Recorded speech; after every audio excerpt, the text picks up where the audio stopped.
How to bake bread.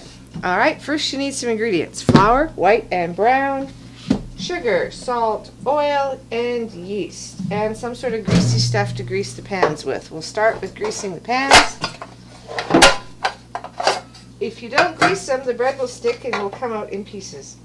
And the technique is quite simple. You just apply lard or shortening or oil to the pan with a paper towel or a piece of wax paper until the surfaces are all covered.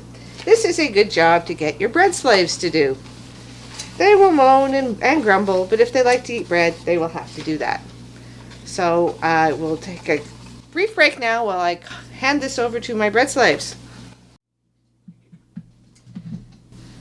Okay, now that your pans are greased, let's start the actual making of the bread. Now it's important you always start with the brown flour because otherwise the bran goes all over the place and you want the bran to be in the bread. I'm doing proportions for a standard 8-loaf batch, which is 3,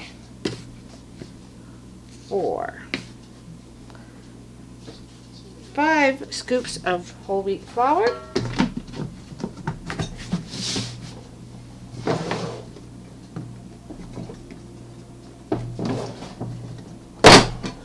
We'll fill with the sugar. 2/3 of a cup of sugar.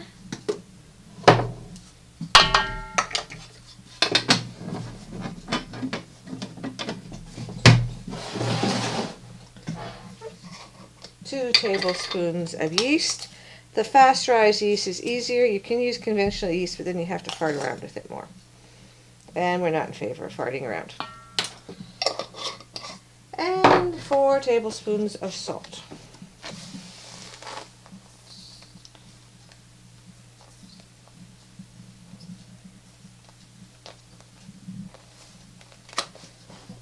That is your basic dry ingredients, so you get them mixed in together before you apply the moisture, which in this case is oil and water. The water is just ordinary tap water, but it's better hot. Basically as hot as it comes out of your tap, but not so hot that it burns your finger when you stick your finger in it. You will need 2/3 of a cup of oil, and probably not a good idea to drop the lid in. My editor will fix that.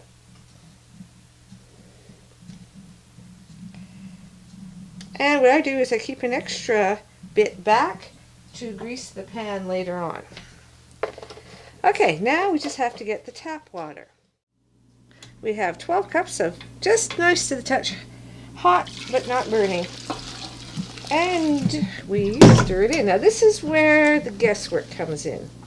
You have to get the right consistency. Not too dry, not too sticky. This is where experience comes in. This is why you put the brown flour in first, because you get all nice and wet, and then the bran stays wet and becomes incorporated in the flour. If you do it later, the big pieces of bran will tend to fall out and go everywhere except into the bread. Okay, that's nice and gooey, so now we're going to put in some white flour. And I don't measure the white flour. Someday I guess I should, but I don't.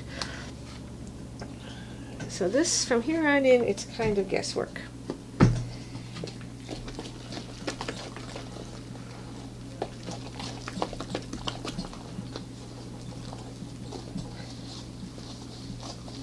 And it's going to get a little messy, but that's the way life is. It helps if you have a friendly dog who likes to eat flour, who will lick up everything from the floor when you're done. You're probably horrified to hear that. You don't have to have a dog. Okay. Now I have all the water in. Now I'm just concentrating on getting the dough to a nice, properly doughy state. I like these plastic spoons. Wooden spoons tend to snap when you put too much force on them. And these plastic ones are also really easy to clean. I've heard rumors that all sorts of microbes live in the crevices of wooden spoons, but I'm not all that worried about microbes.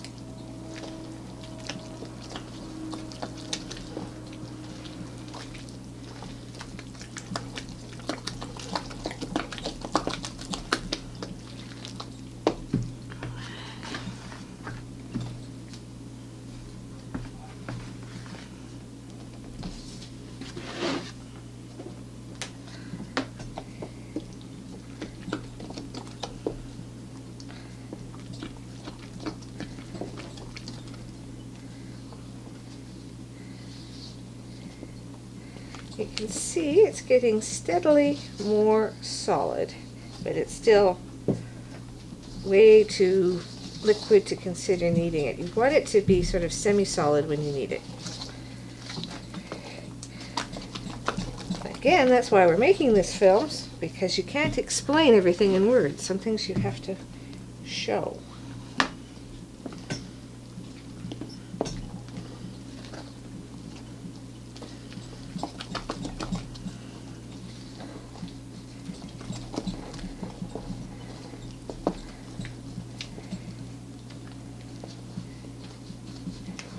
Getting there, getting there.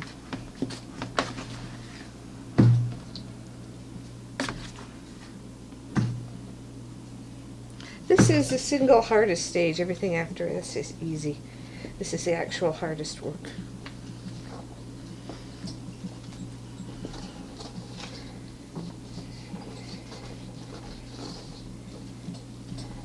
Now you see how the dough is starting to follow the spoon around? That's a good sign you're getting close in. It's also getting quite heavy. It builds up the muscles right here. So if you want to have buff forearms, make bread.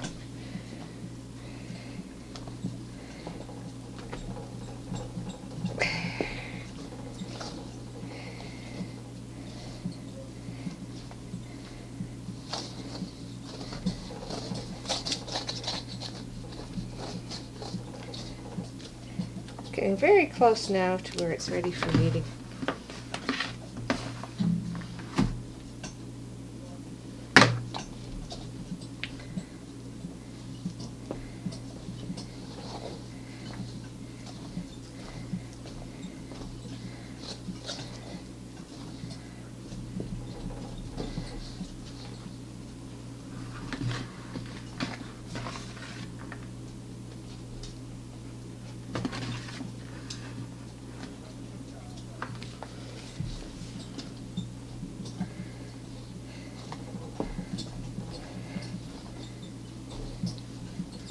There we go. See how it's following the spoon around? That's a pretty good sign that you can start putting your hands in. First thing I'm going to do is clean the spoon off with a handful of flour.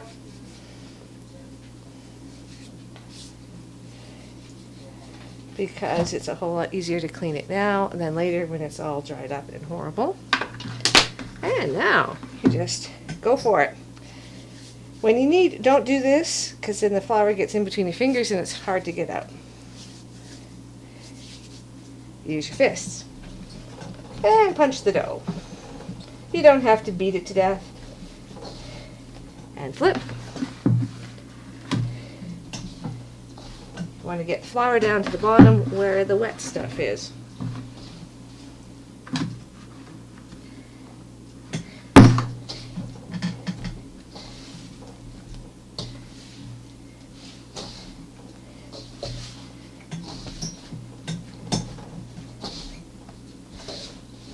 And scrape the surplus off the sides to get into the dough. Get your fingers off. See, some of it gets in between your fingers even if you're trying not to.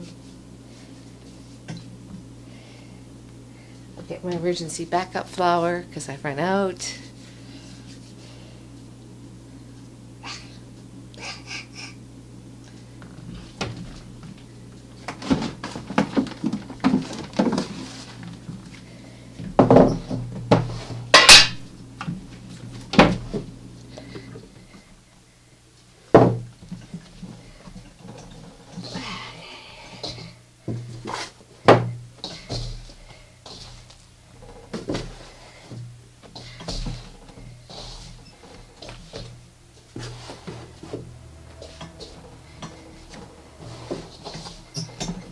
Okay, here we go. 1, 2, 3, 4, and turn, and flip. 1, 2, 3, 4, turn, and flip, and scrape the stuff off the sides.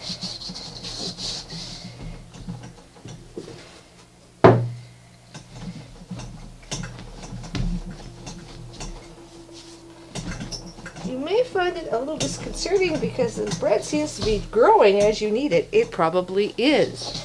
It's a sign the little yeasty beasties are alive and doing what they're supposed to do. It's a good thing.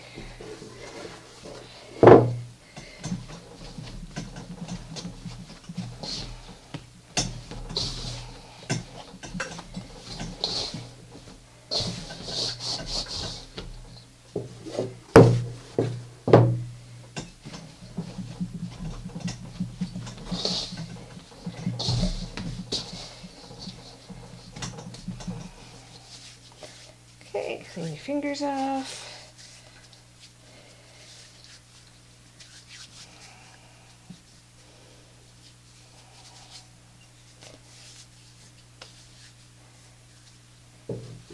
We're quite close to getting done here. Quite close. Okay, so at this point, I'm going to tip it out onto the table, which is already covered by flour from my earlier sloppiness.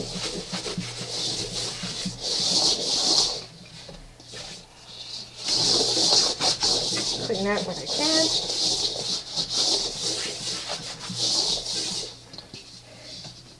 You don't have to actually wash it out. You can leave it like this and grease it. Saves you a step, saves you some time. So I'm just going to put this away until I need the yeast. Okay, now our basic rhythm. Use the heels of your hands. Push and turn and fold. And if you get sticky, you get more flour. Push and push and push. Turn. Push and push and push and turn. You notice that the ball is becoming smoother and rounder as you work it. That's your goal. You want it to be a smooth, round, homogeneous looking mass.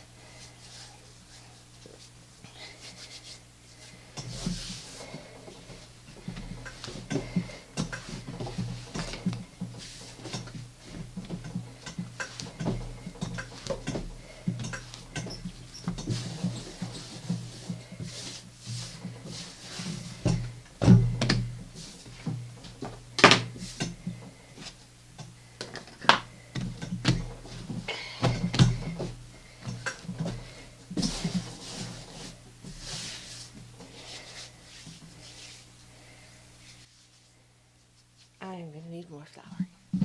We're good? Okay, back to the bread. So I said we're very close. Oh, see what happens when you don't have enough flour? You get stuck to the table. Push, and push, and push, and turn, and rotate. Push, and push, and push, and rotate, and push, and push. See how nice? It's starting to get really nice and smooth. That is the miracle of making bread.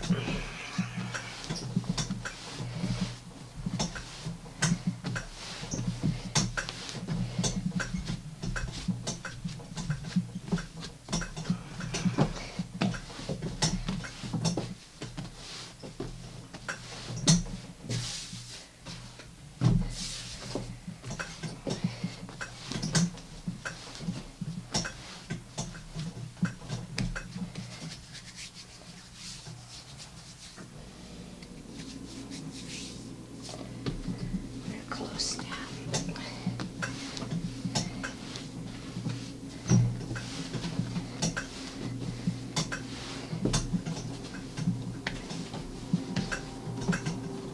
Okay.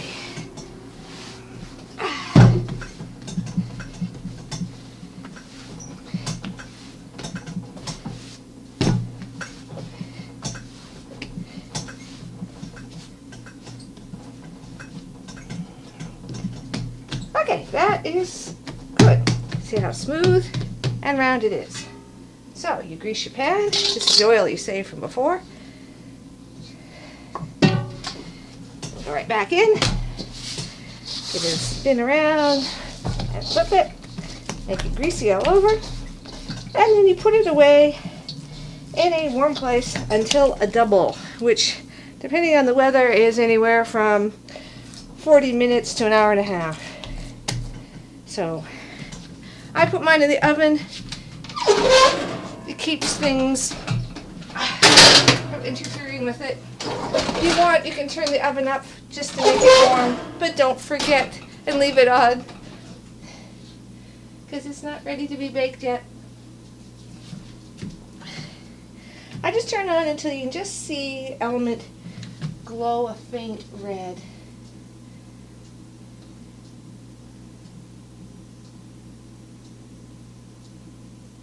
Which is now. Set your timer and go have a break. This is what it should look like. See how it's all nice and risen. So first thing you do is sprinkle it with flour, crunch it down. And then you dip it out onto your nice floured surface.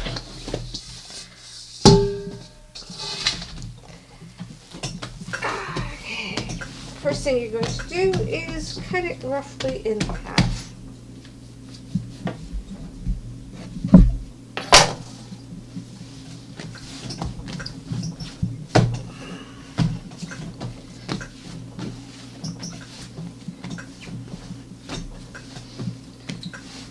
And put one half aside for the second batch, and this is going to become your first batch. Now we're going to shape it into loaves. I have 4 loaves, so you cut it into 4 pieces.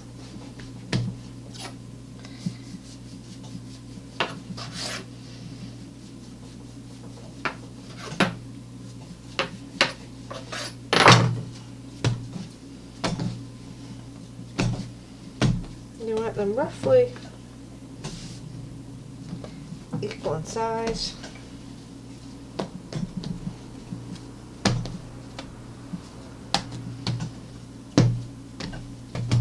That's good, pretty good. Okay.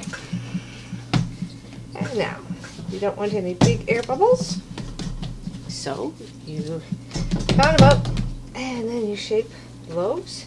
These ones are going in long skinny pans, so you want long skinny loaves. Let's go. That's one.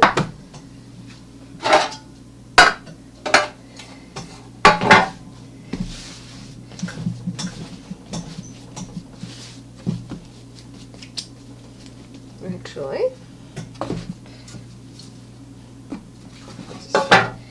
nice thing about dough is it can't be reshaped easily.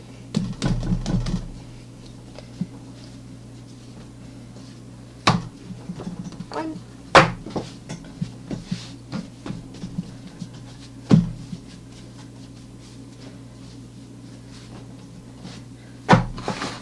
Two.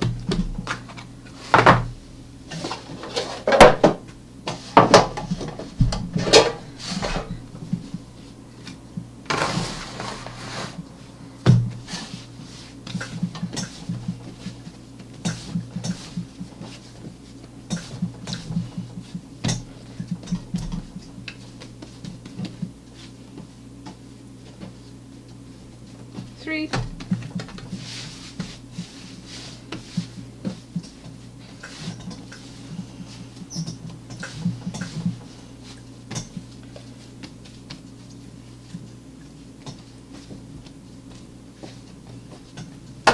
4.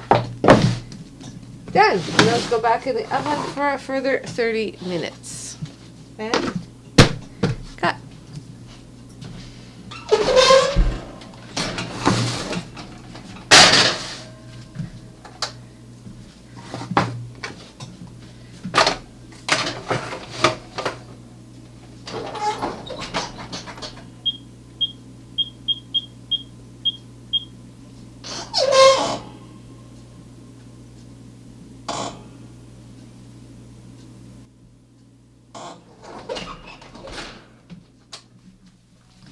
It's been about an hour, and you see they are risen nicely above the pans.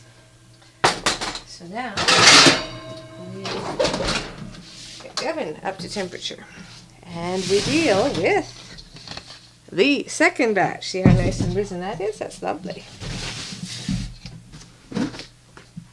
Looks flour down. That out. And get that out of the way. Now I have 2 big pans and a little one. So I have to sort of eyeball things here to get an equitable distribution.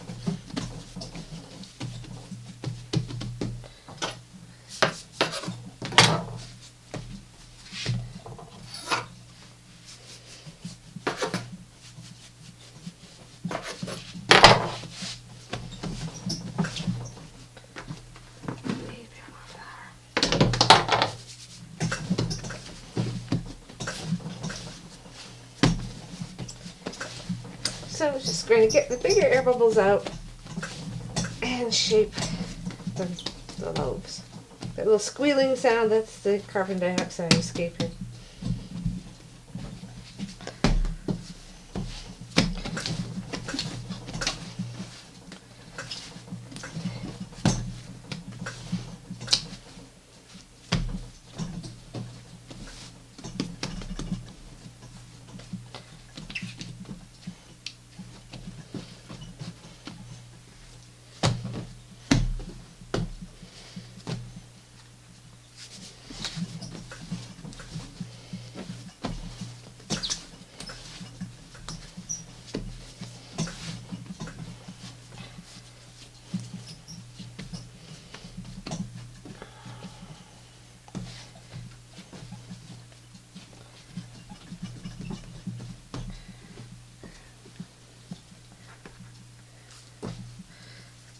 This one's a bit too big, so I'm going to do a bit of a transplant here.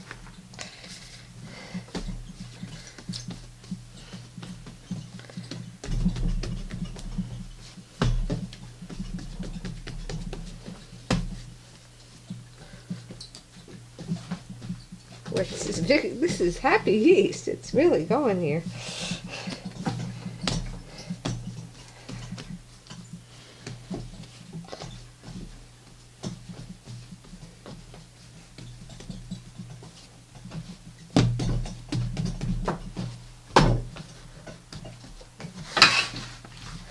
There's 1, 2, 3, and our last little guy. Just get him beat into shape.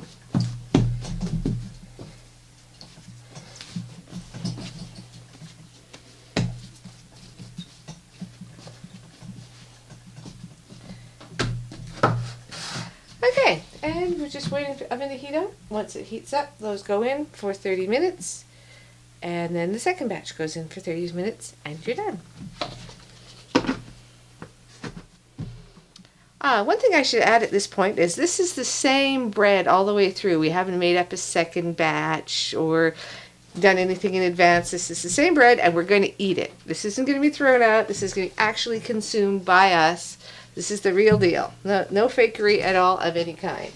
2 minutes and 20 seconds. So have a look, and it looks good enough. It can come out a little bit early. Let's have a look and see what we got here. Here we go. See how nice and brown it is? And let's just see if it's cooked on the bottom. Yep, it's nice and brown on the bottom, so that's fine. So in order not to waste power, get these guys out pretty quickly without burning yourself. It's always good. And the second batch in.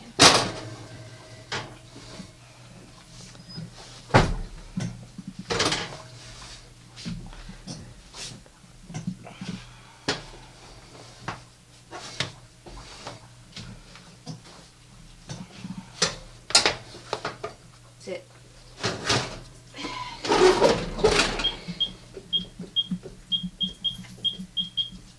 Reset timer, and let's take these guys out. Let's have a look.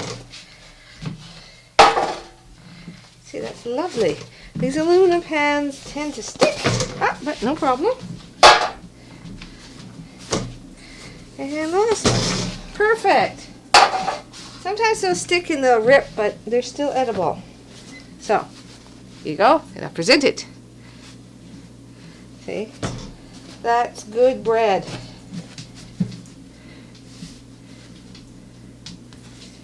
And something to bear in mind, don't eat it right away. Let it cool down first, because otherwise it'll get all gluey in the middle and you'll burn yourself. Oh yeah, looks good. Here we have, let's see if they're ready. Okay, it's a little pale yet. So we're going to throw them back in for a little longer.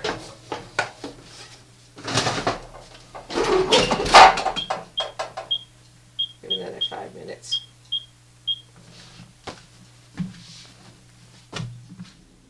Alright, let's have a look and see what they look like now.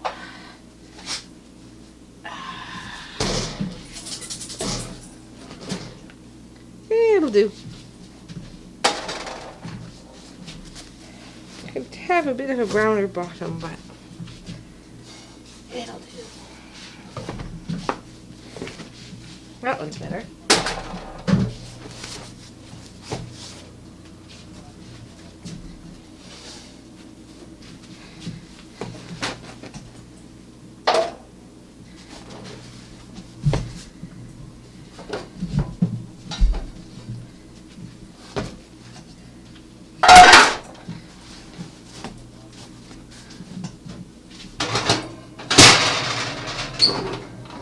And there you have it, 8 loaves of bread.